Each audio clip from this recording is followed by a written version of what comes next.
to protect the valuable heritage of humanity. The pyramids and other enormous structures of ancient Egypt are considered to be one of the 7 wonders of the world. Over 3,000 years ago, together with Tutankhamun's mummy, the tomb was filled with incredible burial accessories, including glittering gold and precious jewels.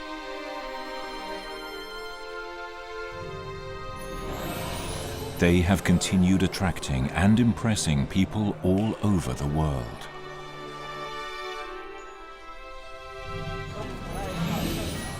Together with the government of Egypt, JICA has been promoting the conservation of Egypt's precious cultural heritage, which plays an important role in sustainable regional development.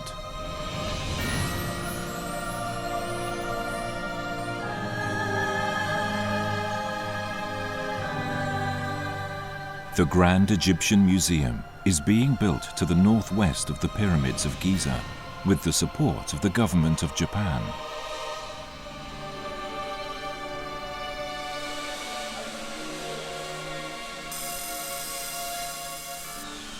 The construction is in its final stage, and this world-class museum will be opened soon.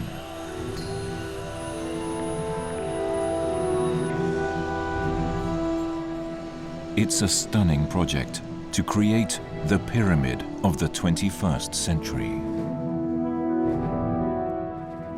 The Grand Egyptian Museum Conservation Center, built adjacent to the Grand Egyptian Museum, oversees the conservation of precious cultural heritage.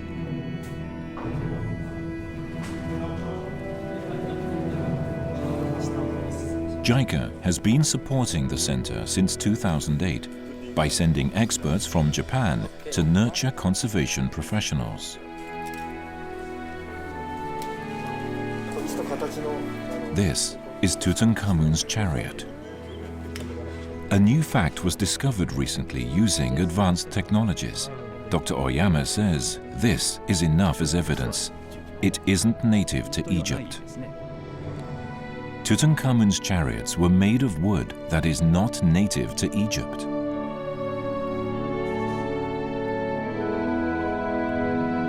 A piece of triangular cloth was found in the tomb of Tutankhamun. This is Tutankhamun's underwear. The king's underwear has its own secret. Many of Tutankhamun's artifacts had never been subjected to full-scale analyses and conservation.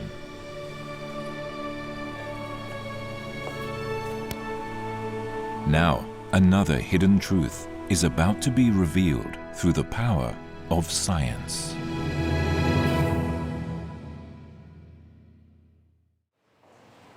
However, the passing of several thousand years has made these artifacts very fragile and weak. In order to conserve them, we must choose and implement the most appropriate conservation methods. In the Grand Egyptian Museum Joint Conservation Project, Egypt and Japan work together on this issue using their wisdom and technology.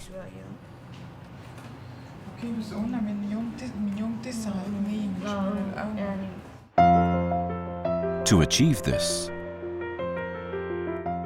the Japan International Cooperation Center oversees the overall project management using their expertise on planning, administration, procurement, and budget control.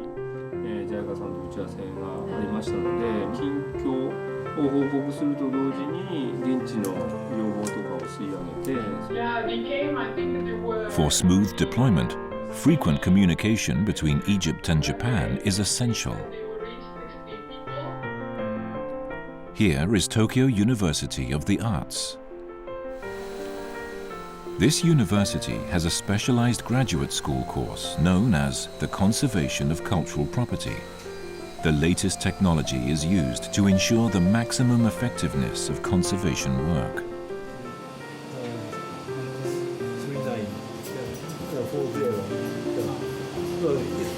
just okay. The course has also contributed to the transfer of technology and human resources development in the conservation project. This is Cairo, the capital of Egypt, where a collection of about 200,000 ancient Egyptian treasures has been preserved at the Egyptian Museum for more than 100 years. However, the museum, with its aging facilities, lacks sufficient exhibition space. This time, 72 masterpieces, mainly from Tutankhamun's collection, are transported to a new museum.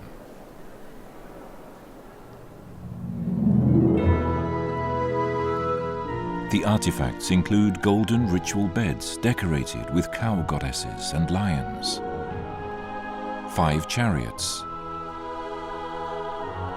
Tutankhamun's costume,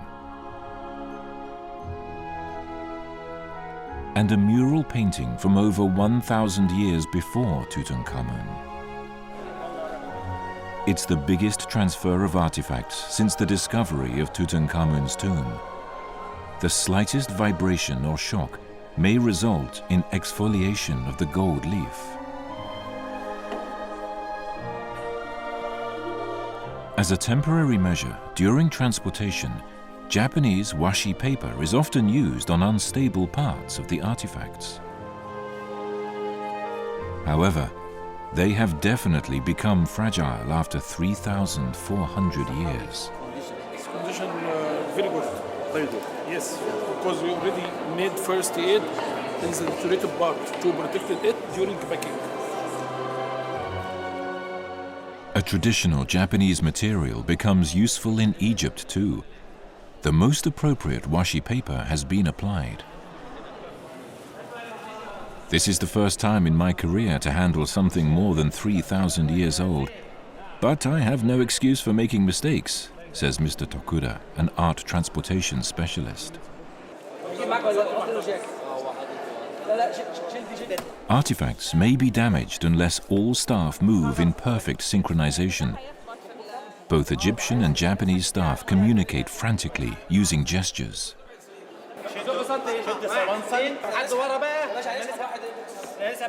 Perhaps this is what it was like when the tomb was discovered 100 years ago.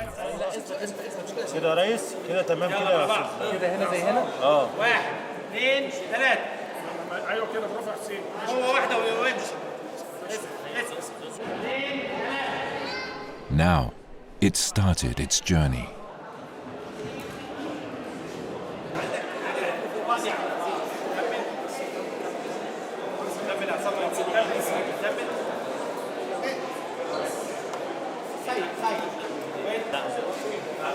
Following the bed is a chariot.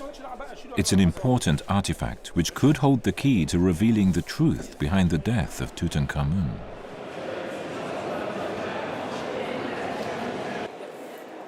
Mr. Tokura seems concerned with the area around the axle.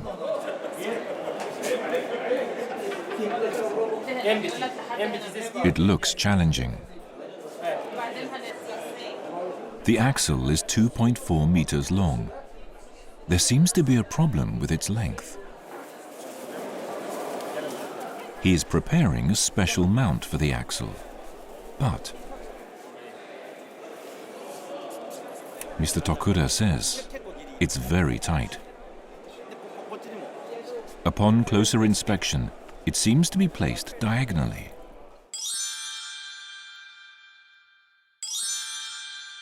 There must be a meaning behind this angle. Mr. Tokura says this diagonal mount makes it easier to transport the axle. Important artifacts are being carried out.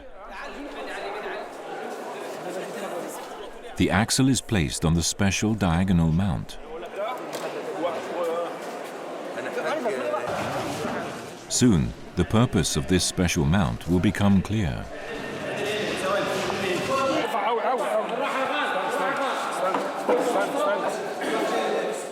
Since the discovery of King Tutankhamun's tomb nearly 100 years ago,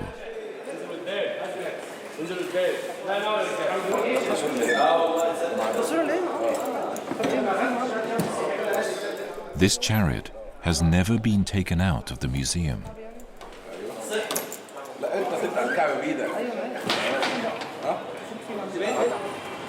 In fact, the length of the axle is 36 centimeters longer than the width of the door. There are other narrow places too, but this special mount makes it easier to move through the narrow spaces. Let's see if it works.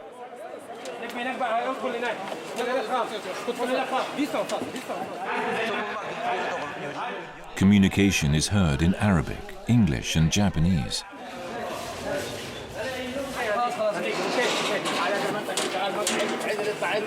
It has worked.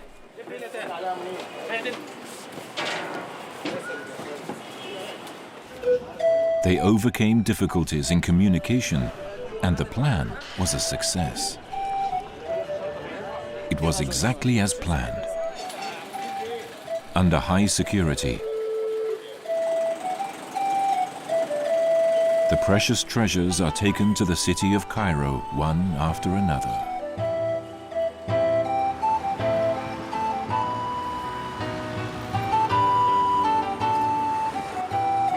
The historical transfer is the result of joint efforts by both Egyptian and Japanese experts. After a 15-kilometer journey to the west of Cairo, the treasures arrived safely at the Grand Egyptian Museum Conservation Center. The next step is the analysis of the chariot.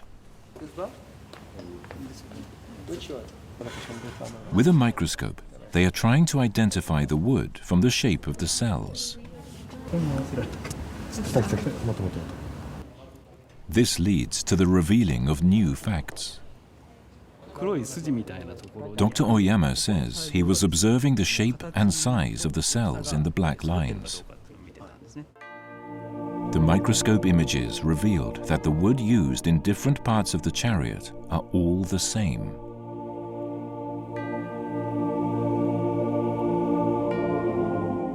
He says all the cells are the same shape and size, and this revealed that the chariot was made of elm wood. The elm tree can be more than 40 meters high when it grows big, and it is a hardwood that is resistant to rotting. We asked if elm trees are native to Egypt, but he says, no, maybe they are from somewhere around Lebanon. If they were brought from near Lebanon, that is 1,000 kilometers away from Egypt. The wood used in the solar boat was also from the same area. So, for the king, we can assume that the ancient Egyptians acquired this special wood in exchange for huge amounts of gold.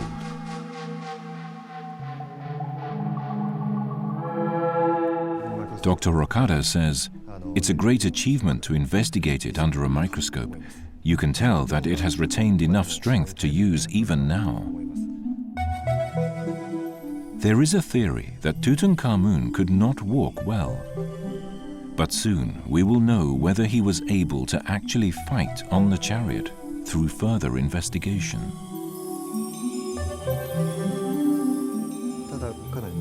He also says there has been considerable damage by insects. Ensuring a good preservation environment hereafter is crucial. Another conservation team is working on Tutankhamun's costume and textiles.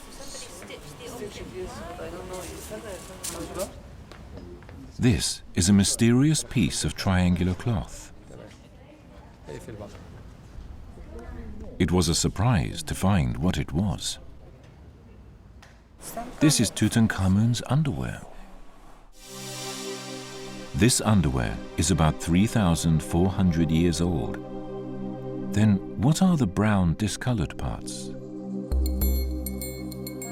Dr. Ishii says the linen fibers have deteriorated. We also found sebum in the parts that touched the skin and traces of stretching and ties.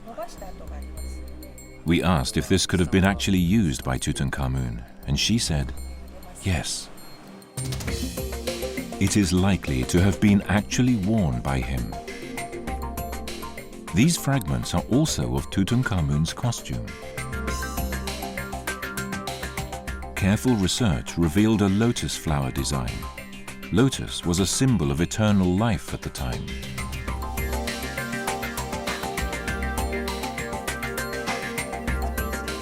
They examined another costume using a microscope and made other discoveries. This costume was woven in an orderly manner using red, blue and white yarn. And the technique is quite amazing. 70 warp yarns and 40 weft yarns per centimeter. That means 7 thin yarns per millimeter. This is an amazing technique, says Dr. Ishii. Burial accessories were made with the best technologies in every field. The Mural Paintings conservation team was also facing tough challenges. This is a mural painted about 1,000 years before Tutankhamun's era. Its surface was damaged by various factors. Their mission is to determine the most suitable conservation method for each type of damage, relying on techniques such as infrared photography. It is a long process that requires patience. It has been covered by various materials. Removing them without damaging the mural is done by hand. This work requires the skills of an artisan.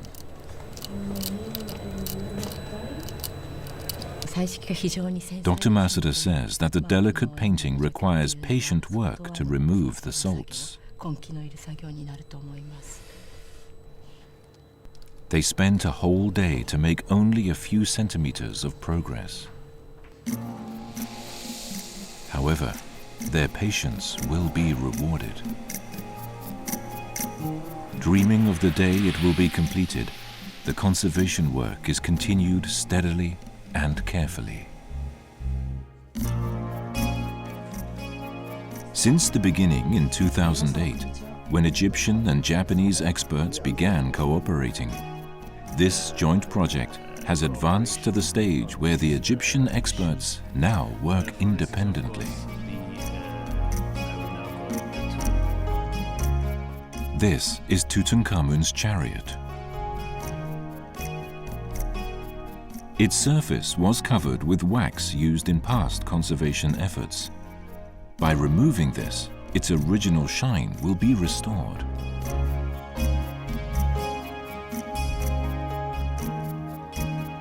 Perhaps it will fulfill the wishes of the ancient people, an eternal wish that Tutankhamun will be enveloped in the light of gold and live forever.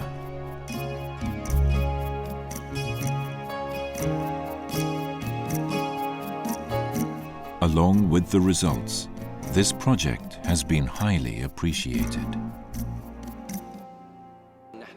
Dr. El-Tayeb says, the collaboration between Egypt and Japan has been very effective, realizing steady progress. The wooden artifacts and Tutankhamun's costume, as well as the 4,000-year-old mural painting, will form an important part of the exhibition. We look forward to seeing the completion of the project. Dr. Aissa says, packing and transporting the ancient artifacts was complicated work and required special care. Thanks to the experts from Japan, all of the artifacts arrived safely at the conservation center. There was certainly a lack of experience on our side in the area of conservation technology.